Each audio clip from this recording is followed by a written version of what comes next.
இப்போது புதிய அறிமுகம் ஆச்சி ஹோட்டல் சாம்பார் 50 கிராம் ரூபாய் 20 மட்டுமே. மீனவர்கள் என்ன சொல்றாங்க, அதை ஏன் திட்டத்தை சரியா பயன்படுத்தலைன்னு ஒண்ணு இருக்குல்ல.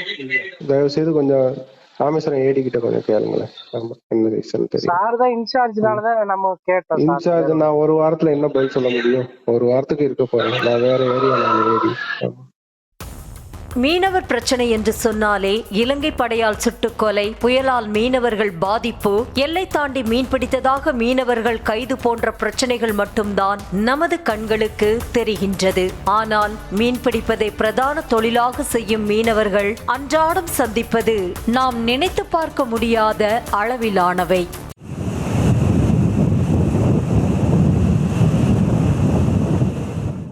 அப்படி மீனவர்களின் வாழ்வாதாரத்தை பாதுகாக்க அரசு திட்டங்களை சரியாக அறிவித்தாலும் அதனை செயல்படுத்தும் அதிகாரிகள் முறையாக செயல்படாததால் சொந்த ஊர்களிலும் மீனவர்கள் பாதிக்கப்படுகின்றனர். ராமநாதபுரம் மாவட்டம் தனுஷ்கோடி, முகுந்தராயன் சத்திரம் உள்ளிட்ட 2 இடங்களில் மீனவர்கள் தங்களது படகுகளை நிறுத்துவதற்கு வசதியாக நபார்ட் வங்கியின் உதவியோடு மீன்பிடி இறங்குதளம் அமைப்பதற்கு 2016ஆம் ஆண்டு ஒப்புதல் அளிக்கப்பட்டு 2017ஆம் ஆண்டு பணிகளும் நிறைவடைந்துள்ளன.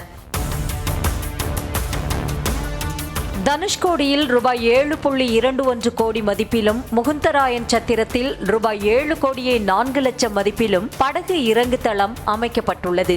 இந்த மீன்பிடி இறங்குதளம் கட்டப்பட்டு பயன்பாட்டிற்கு வராமலேயே அவை உடைந்து சேதமடையும் நிலைக்கு தள்ளப்பட்டுள்ளது. படகுகளை நிறுத்துவதற்கு வசதியாக சுற்றிலும் கற்களை அமைத்து போதிய அளவில் பாலத்தை சரியான அளவில் கட்டாததால் அங்கு படகுகளை நிறுத்த முடியவில்லை என மீனவர்கள் வேதனை தெரிவிக்கின்றனர்.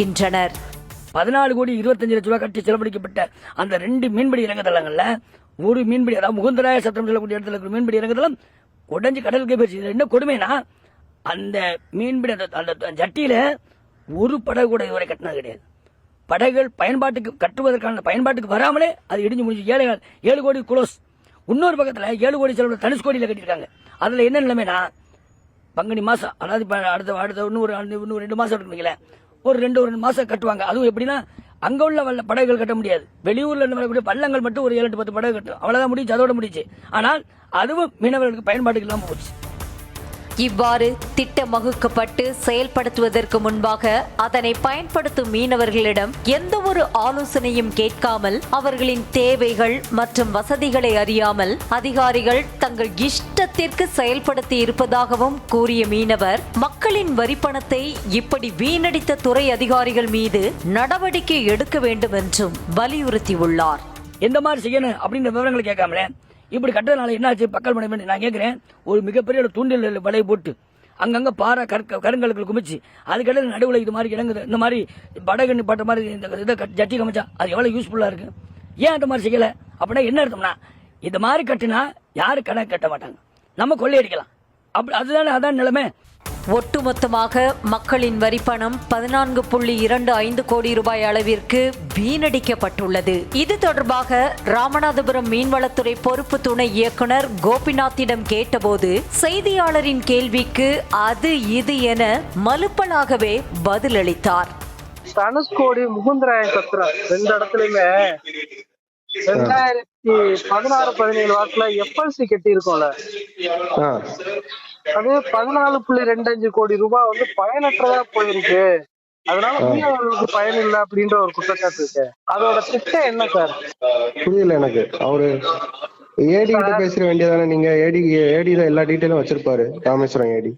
இல்ல அது புரியுது சார். இல்ல அந்த இடத்துல கெட்டி இருக்காங்க, கெட்டினதுல மக்கள் பயன்படுத்தவே இல்ல. ஆனா வந்து அரசாங்கத்தோட பணம் வந்து ஒரு 14 கோடி ரூபாய் கிட்ட வீணா இருக்குன்னு இப்ப சமீபத்துல வந்த ஆய்வு குழுல அறிக்கையா கொடுத்திருக்கா. அது ஏன் அப்படி பண்ணிருக்கு, அரசோட பணத்தை வீணாயிருக்கு அப்படின்றதா?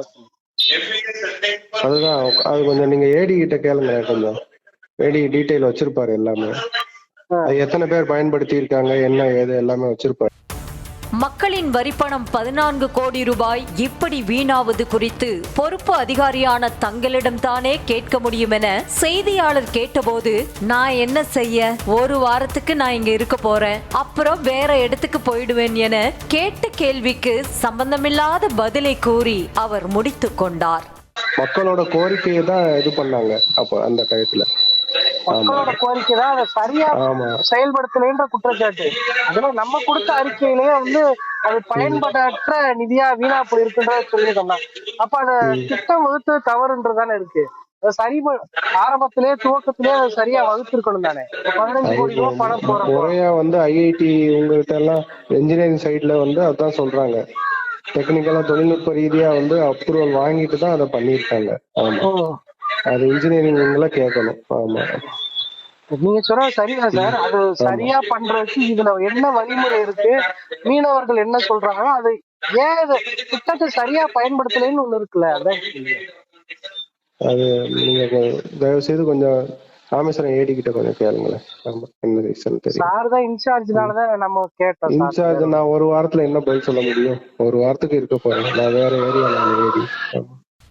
மீன்வளத்துறை அதிகாரிகளின் பதிலும் செயல்பாடும் ஒரு பக்கம் இருக்க, மிகவும் வெளிப்படையாகவே இந்த 2 இறங்கு தளங்களும் முறையாக பயன்பாட்டில் இல்லாததால் ரூபாய் 14.25 கோடி பயனற்ற செலவீனமானது என துறை ரீதியாக அறிக்கை அளித்துள்ளது மீனவர்கள் மட்டுமன்றி உழைத்து வரி கட்டும் அனைவருக்கும் அதிர்ச்சி அளிக்கும் விதமாகத்தான் உள்ளது. நியூஸ் தமிழ் செய்திகளுக்காக செய்தியாளர் பூபேஷ் சந்திரன். இப்போது புதிய அறிமுகம் ஆச்சி ஹோட்டல் சாம்பார் 50 கிராம் ரூபாய் 20 மட்டுமே.